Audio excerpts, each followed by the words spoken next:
오늘 예배 참석한 여러분 가운데 왕이신 하나님께 부어주시는 은혜와 평강이 충만케 임하시기를 축복합니다. 아멘. 말씀 보겠습니다. 오늘 말씀은 창세기입니다. 창세기 41장 25절 말씀 보겠습니다.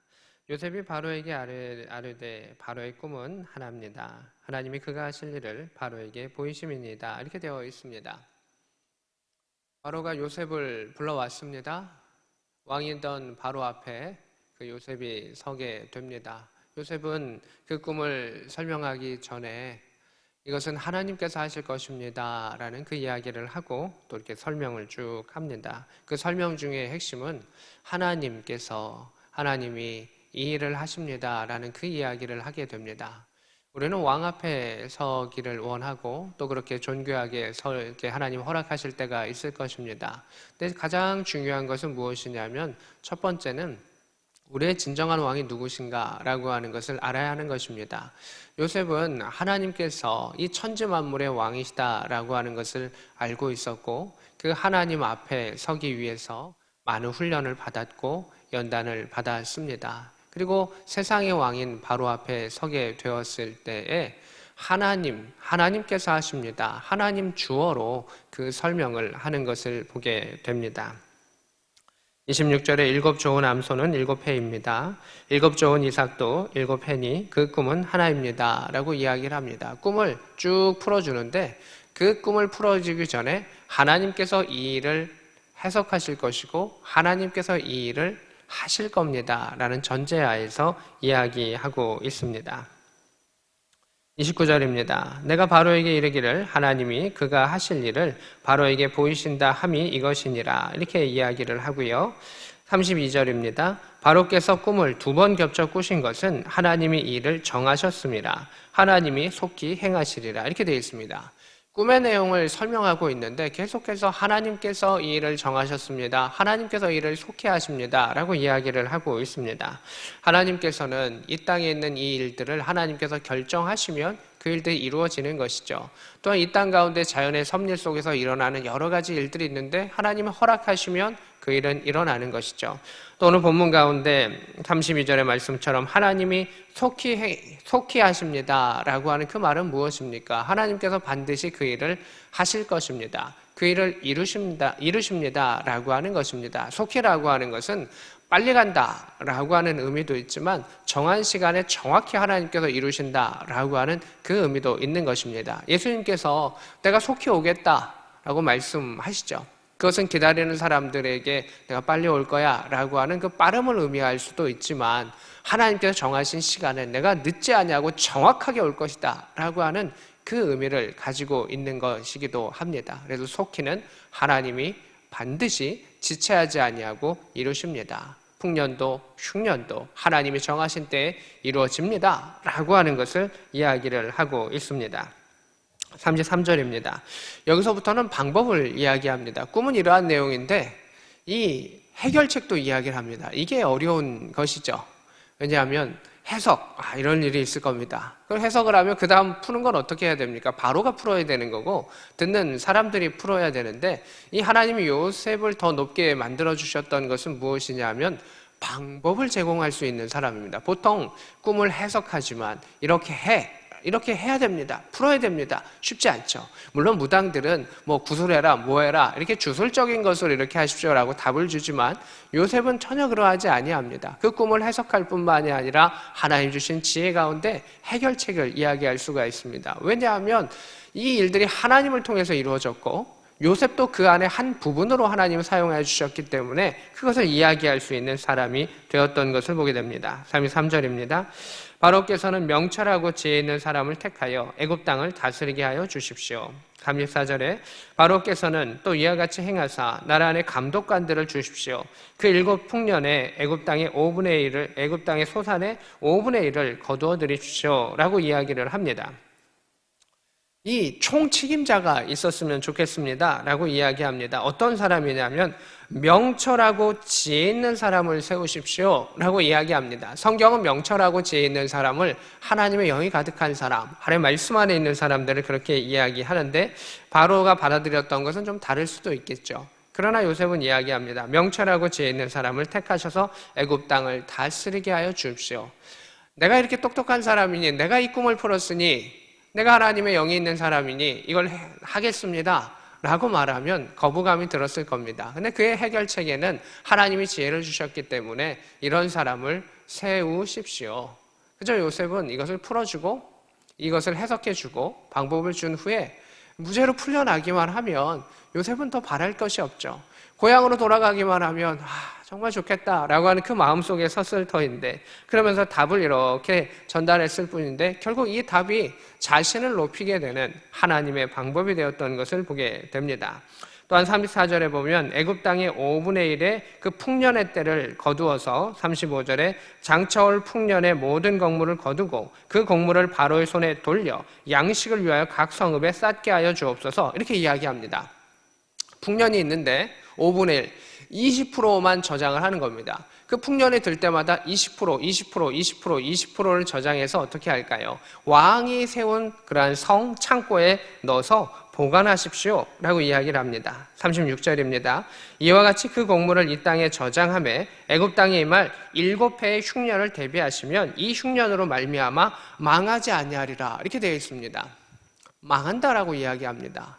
흉년이 얼마나 심할 것이냐 하면 나라가 망할 수도 있다는 겁니다. 수많은 아사자들이 나오고 국민들이 다 죽어버리면 아무리 큰 나라도 소용없게 되어 있는 것이죠. 그래서 하나님께서는 많은 생명을 살리고자 그 일들을 계획하셨고 또 그 계획 가운데 요셉이라고 하는 특별한 사람을 하나님 택하셨던 것을 보게 됩니다. 우리가 가끔 하나님께서 나를 이 일을 위해서 써주시기를 원할 때가 있고 또 어떤 사람은 아주 교만한 말을 합니다. 나를 쓰시지 않으면 하나님 손해입니다 라는 이야기를 하는 사람들이 있는데 이 대답은 틀린 것입니다. 하나님은 이 큰 흉년의 때를 요셉 한 사람만을 위해서 준비한 것은 아닐 것입니다. 누군가를 세우셔서 하나님께서는 그 일을 하셨을 것입니다. 그러나 요셉은 그렇게 훈련받았고 믿음 안에 하나님의 그런 선택 가운데 반응하고 그 13년간의 그 믿음의 훈련들을 견뎌냈던 것을 보게 됩니다. 요셉이 나만 이렇게 이야기하지 않고 주어로 늘 이야기하죠. 하나님께서 일을 하십니다.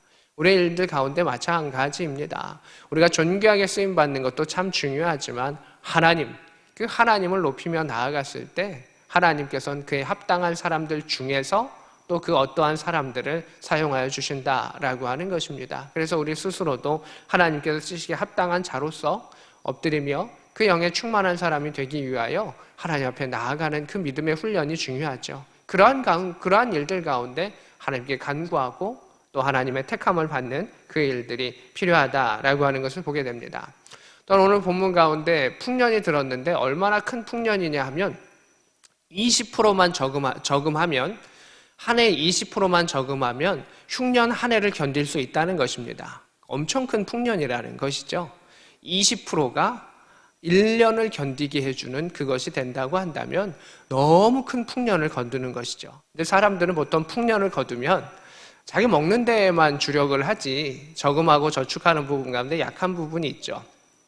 또 모으는 부분 가운데 또 조금만 모았을 수도 있을 것입니다. 나라에서 정해놓은 분량이 있기 때문에 그래 요만큼만 정해고 요만큼만 보관하자, 뭐 100만 성만 보관하자 이렇게 할 수 있을 터인데 그 요셉이 권했던 것은 생산량의 20%를 풍년이 오면 풍년이 온 것의 20%를 해야 합니다라는 것을 보게 됩니다. 그저 100만 원을 벌어도 20%, 20만 원, 1000만 원을 벌어도 20만 원 이게 아니라 그 20%를 하면서 그 다음을 준비케 하셨던 그 하나님의 그 놀라운 풍요로움도 우리는 볼 수가 있습니다.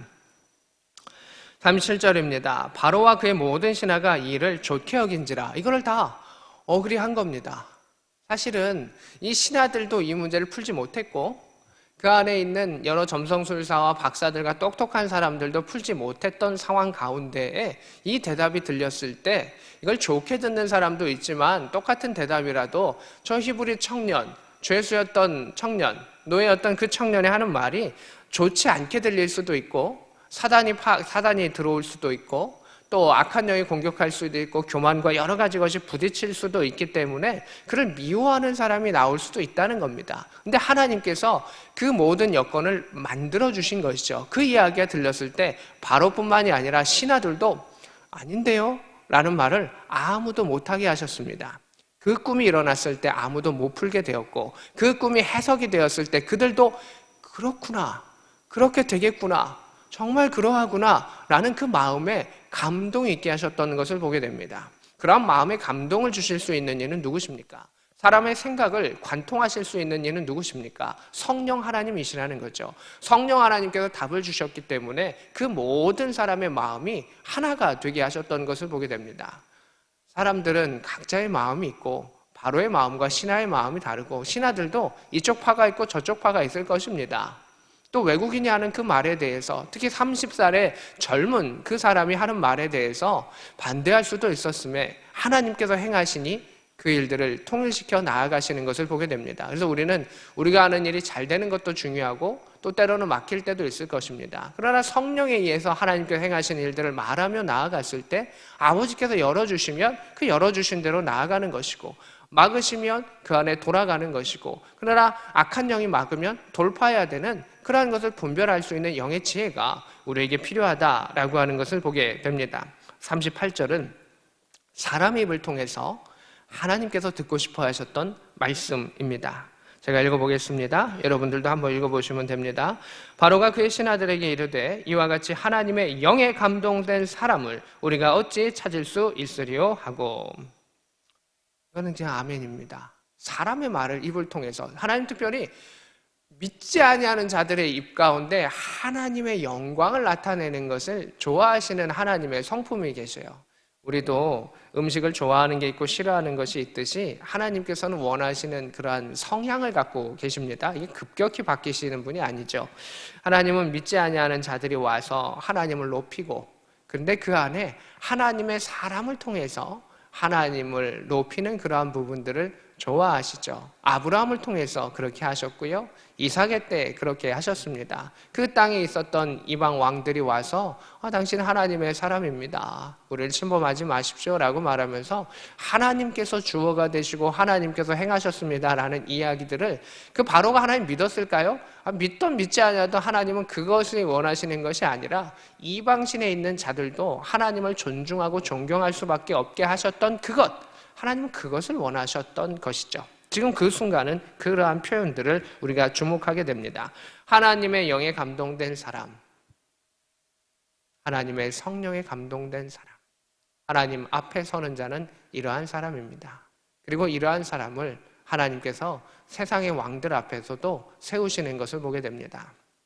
왕 앞에 서게 되면 하나님의 존귀하신 그 앞에, 보좌 앞에 서는 사람은 첫째로 성령이 충만한 사람이다. 하나님께서 훈련시키시는 성령이 충만한 사람입니다. 이러한 사람은 세상의 왕들 앞에도 서게 되는데 두 종류의 왕 앞에 서게 됩니다. 하나는 바로나 고레스와 같이 하나님께서, 그들은 믿지 아니하지만 하나님의 일들을 위해서 쓰시는 왕들 앞에 서서 존귀하게 쓰임받게 하십니다. 예를 들면 요셉이 그랬고요, 다니엘이 그랬으며 또 느헤미야가 그러한 일들을 하게 됩니다. 다니엘은 물론 왕들이 조금씩 바뀌면서 그 왕들의 성향이 조금씩 다르기는 하지만 하나님께서는 그 왕들 앞에 서게 하셨고 또 존귀하게 쓰임받게 하셨습니다.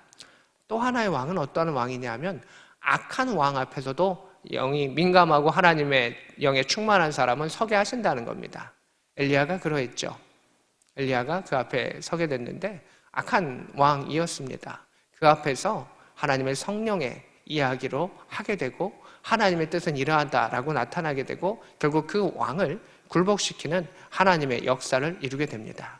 우리에게 가장 중요한 것은 무엇이냐면 하나님, 우리의 왕이신 하나님 앞에 서는 것이고 그 일들을 위해서는 성령의 충만한 자가 되어야 합니다. 그러면 이 땅 가운데 하나님은 선한 왕 앞에 세우실 때가 있고 어둠의 악한 왕 앞에 서서 하나님의 살아계심을 선포하게 하는 자로서 또 존귀하게 우리를 사용하실 때가 있을 것입니다.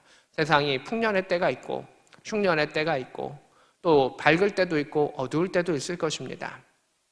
흉년을 좋아하는 사람들은 대부분이고 흉년은 대부분 사람이 싫어합니다. 그러나 모든 때를 관장하시는 이는 하나님이시고 너가 이 때를 위하여 서라 라고 하시면 우리는 그 하나님 앞에 서는 자로 이 땅의 왕 앞에 서서 하나님의 살아계심을 선한 왕과 악한 왕 가운데 똑같이 선포할 수 있어야 하는 것입니다.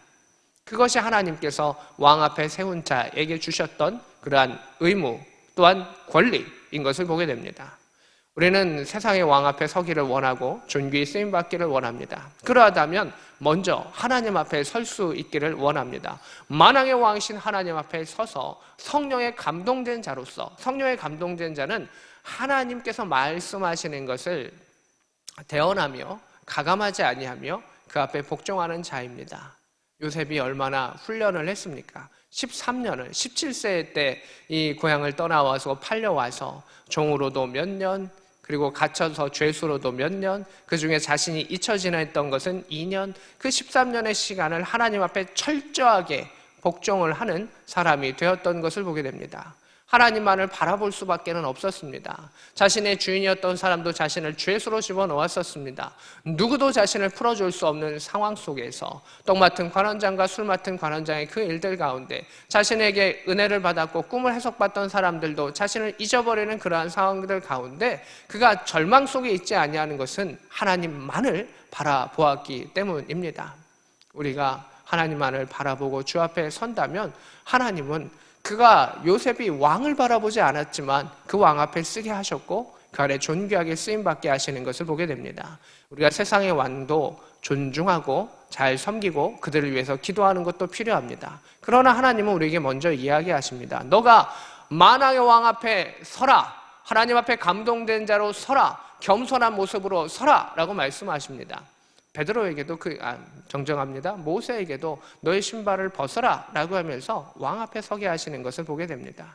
겸손한 자로서 하나님의 부르심 가운데 엎드리며 나아갈 수 있는 믿음의 백성이 될 수 있기를 소망합니다. 아멘. 39절입니다. 요셉에게 이르되 하나님이 이 모든 것을 내게 보이셨으니, 이렇게 이야기합니다.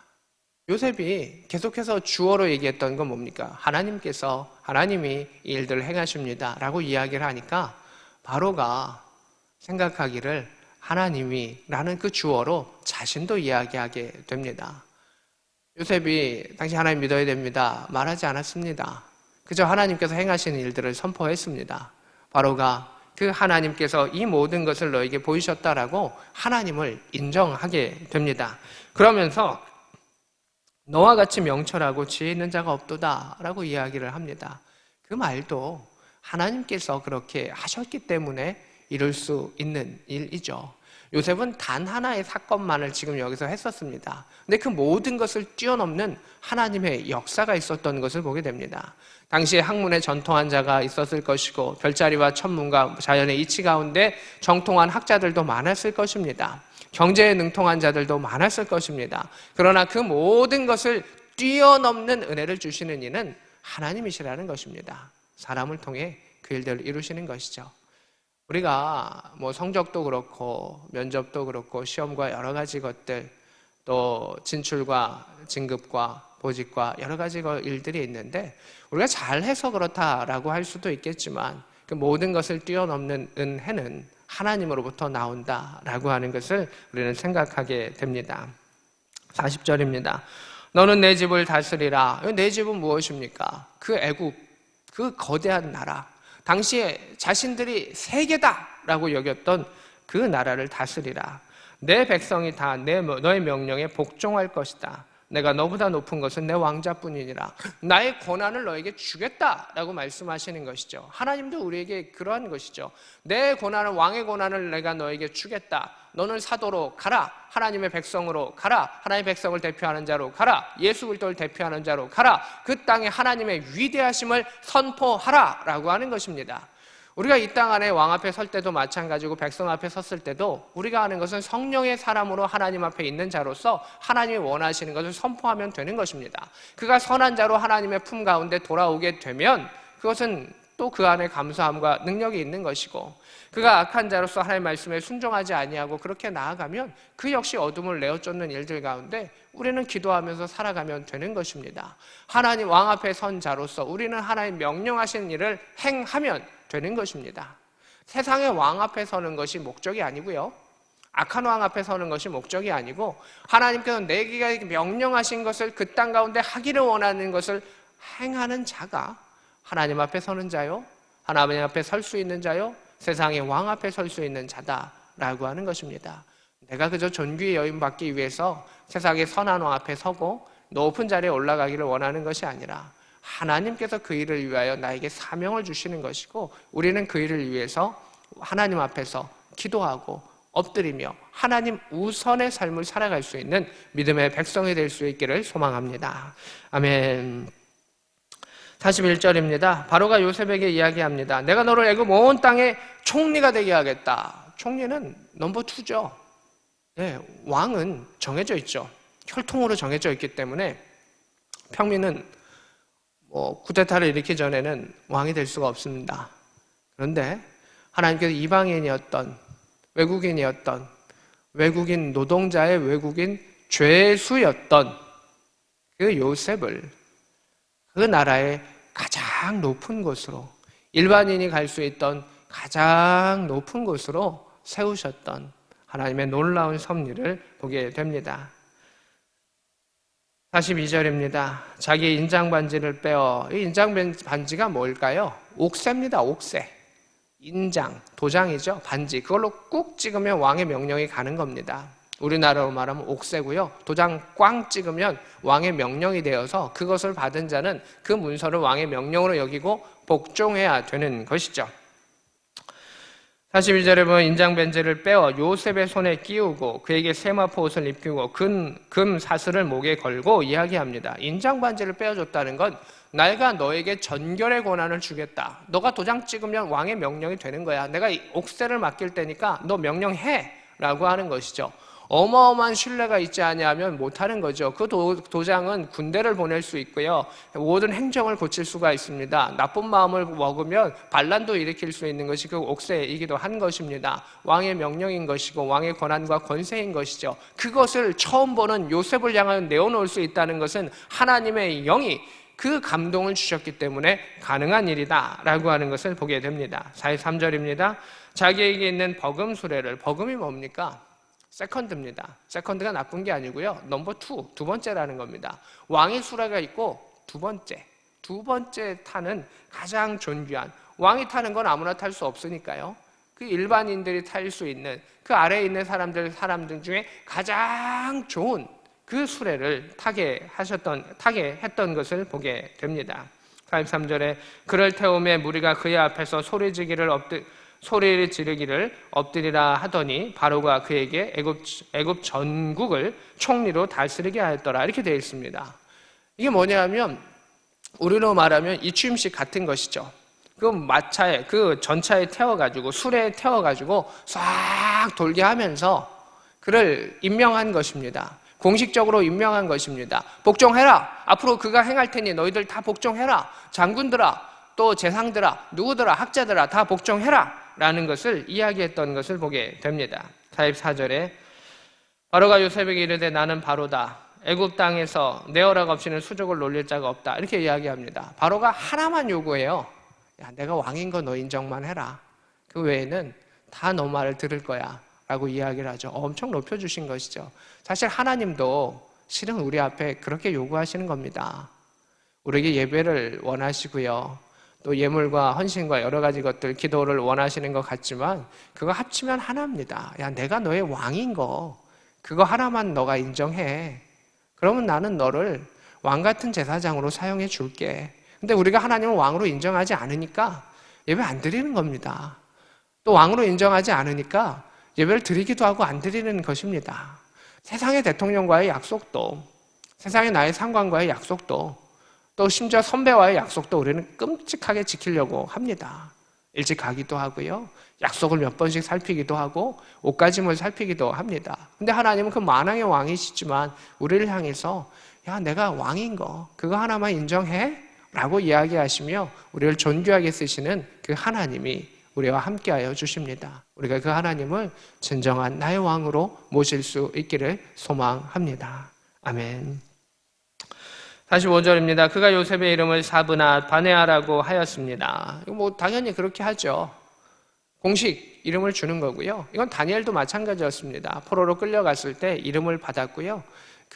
앞으로 그의 이름으로 문서가 내려가고 여러 가지 일을 할 것인데 애굽 사람들이 다 인정할 수 있는 이름을 왕이 하사한 것이죠.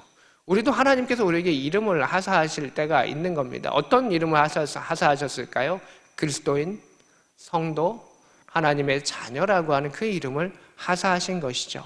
부모가 내게 주신 이름도 있겠지만 그 직책을 하기 위해서 하나님께서 또 사람들이 이름을 주는 것처럼 하나님도 우리에게 그 이름을 주셨습니다. 우리가 그래서 그리스도인으로 성도라고 하는 그 이름 가운데 합당하게 살아갈 수 있기를 원합니다. 온의 제사장 보디베라의 딸을 아스낫 그에게 주어 아내로 삼게 아니라 아예 아내도 줍니다. 아내도 주고 결혼하게 해주었던 그냥 자리도 주고 직업도 주고 아내도 이렇게 주는 그것을 보게 됩니다. 그리고 요셉이 나가서 애굽 땅을 순찰하니라. 그냥 성 안에 머무는 총리였다면 여러 가지 당파 싸움 속에 요셉이 너무 힘들었을 겁니다. 근데 요셉은 성 안에 머무는 총리가 아니고요. 애굽을 순찰하는 총리가 됩니다. 그런 총리는 아마 없었을 겁니다. 하나님이 그렇게 만들어 주셔서 사람의 질투와 여러 가지 일들을 뛰어넘어 하나님의 일들을 행하게 하셨던 것을 보게 됩니다. 46절입니다. 요셉이 애굽 왕 바로 앞에 설 때, 왕 앞에 설 때 나이가 30세라 17세에 꿈을 꾸었고요. 30세에 놀라운 자리에 갔습니다. 우리가 시간이라고 하는 것을 보면 정말 짧죠. 30에 우리가 미국 부통령 또는 영국의 총리, 독일의 총리 이러한 사람들이 된다라고 한다면 엄청 빠르다라고 생각할 것입니다. 그러나 그가 걸어왔었던 그 길을 보면 엄청 압축된 삶을 살아갑니다.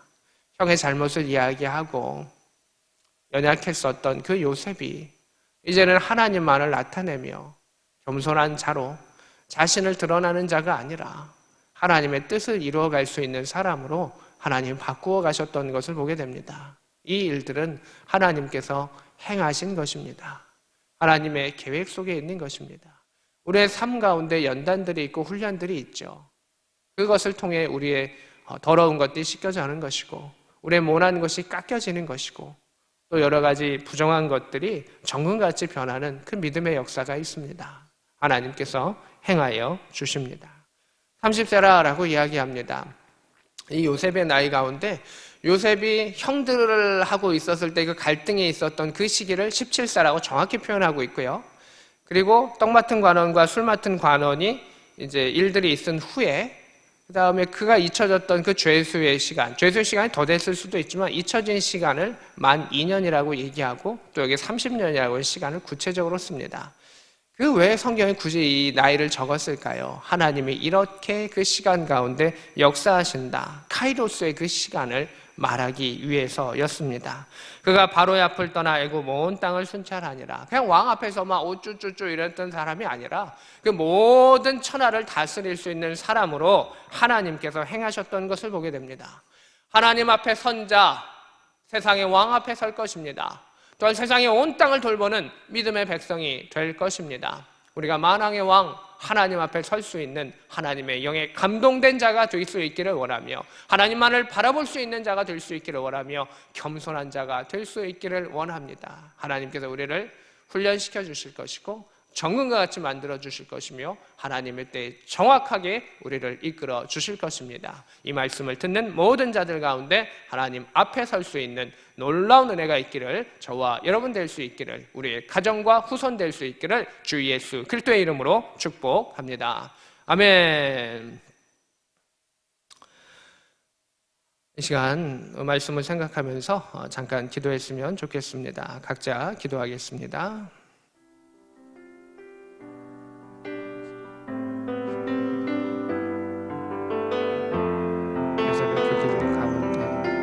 만왕의 왕이신 하나님께서 인도하여 주셨고 지켜주셨음을 바라봅니다.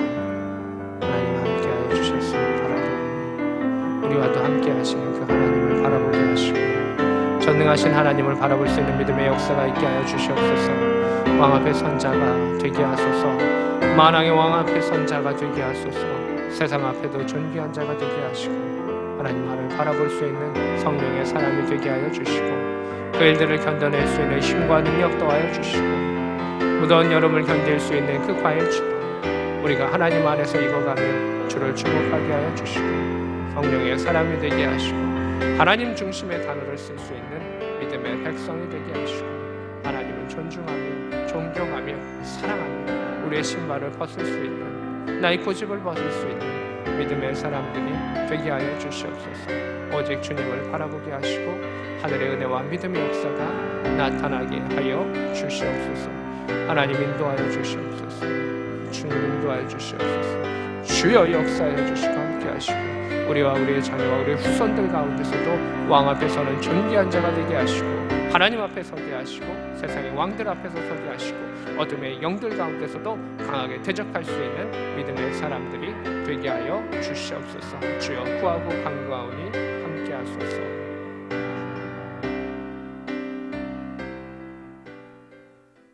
하나님 아버지, 세상의 왕 앞에 서는 것도 귀한 일이지만 우리가 먼저 만왕의 왕이신 하나님 앞에 선자가 되게 하여 주시옵소서. 하나님의 영에 감동된 자가 되게 하시고 하나님만을 바라보고 주 앞에 엎드리는 자가 되게 하여 주셔서 세상의 왕 앞에서도 당당하고 또 겸손하게 서는 자가 되게 하시고 어둠의 왕 가운데 설 때에도 두려워하지 아니하게 하시고 우리의 그 일들을 행하게 하시고 하나님의 말씀을 선포하게 하여 주셔서 하나님의 때와 하나님의 뜻과 하나님의 계획을 이루어갈 수 있는 복음의 사람들이 되게 하여 주시옵소서. 우리의 삶 가운데 우리의 신을 벗게 하시고 우리의 고집을 벗게 하여 주시고 만왕의 왕을 바라보게 하여 주셔서 하나님 사용하시는 귀한 삶이 되게 하여 주시옵시고 하나님께서 사용하시는 우리와 우리의 자녀들과 그 가문이 되게 하여 주옵소서. 지금은 우리 구주 예수 그리스도의 크신 은혜와 하나님 우리 아버지의 지극하신 사랑하심과 성령 하나님의 감동 역사 교통하심이 오늘 말씀과 함께하는 주의 백성과 그 가정과 그 후손 위에 함께 있을지어다. 아멘.